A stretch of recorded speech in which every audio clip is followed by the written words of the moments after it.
Hi, Hiram here. Today I want to do a test for my buddy Drak, aka NC Hiker 1970, I think. Sorry Drak if I screwed that up.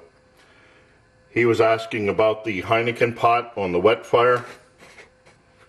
So I'm going to try it with a 24-ounce pot here. Right off, for those of you Heinie haters, please don't send me emails about how I'm trying to kill people.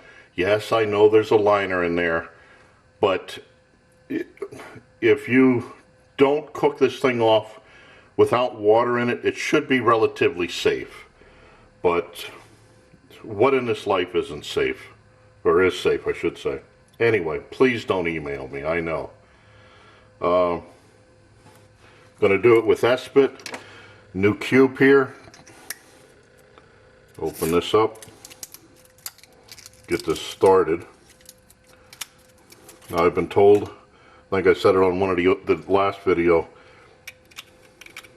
supposed to scrape the Esbit on the top to get some loose powder here to get this started.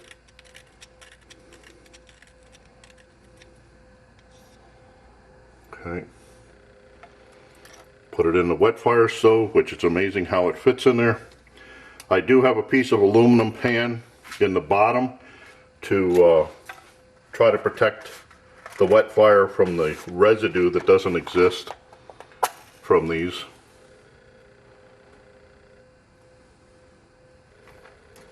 Okay. Well, that's going. I had some questions given to me about how does this WetFire stove compare to the old stove that I used, this hunker. Now, I just took a weight on it. Has some residue inside, but not too much. This stove weighs 129 grams, or 4.55 ounces, or 0.28 pounds. It's about 10 times the weight of that. Also, this is made out of titanium, which, if I remember my metallurgy right, isn't really that affected by heat.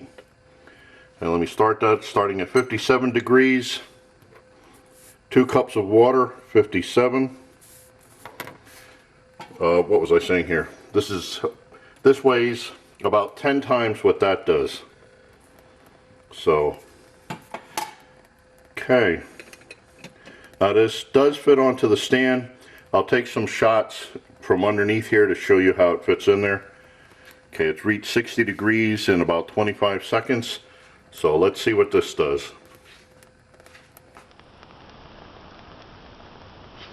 Okay, if you look on this, the pot barely touches the stand.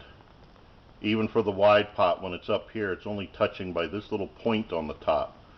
So very little heat is sucked away from the pots into the stand.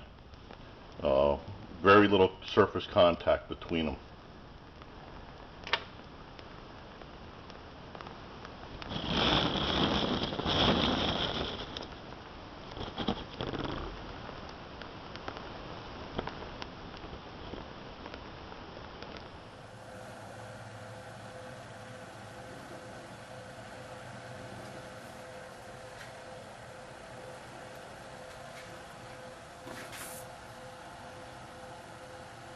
Okay, there we have 210, 211, 212 at 10:07. We have boil at 10:07. Let me just take this off. Blow that out to save the Esbit crumb. I don't know, it looks like maybe there's about 1/3 of the Esbit left. I save them once they cool off, put them in a package in my fire kit to use as fire starters. Like I said, please don't do as I do. Don't do these in the house, indoors. They do give off fumes, and I am an idiot. But I take precautions. So anyway, the Heinie pot took 8 minutes 9 seconds. Oh, I take that back. Took 10 minutes 7 seconds. The standard pot took 8 minutes 9 seconds, which it has a much larger surface. Ooh, that's warm.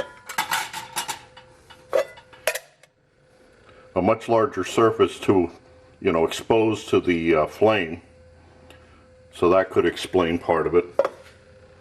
I'm pretty sure I laid the Esbit flat when I did it with the standard pot instead of standing it up like Mr. Bill told us to.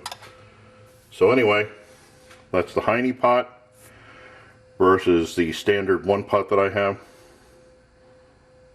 And I look forward to hearing your input, questions, remarks. Please no emails about how the Heinie pot will kill us. I thank you, and watch for my buddy Max. Bye now.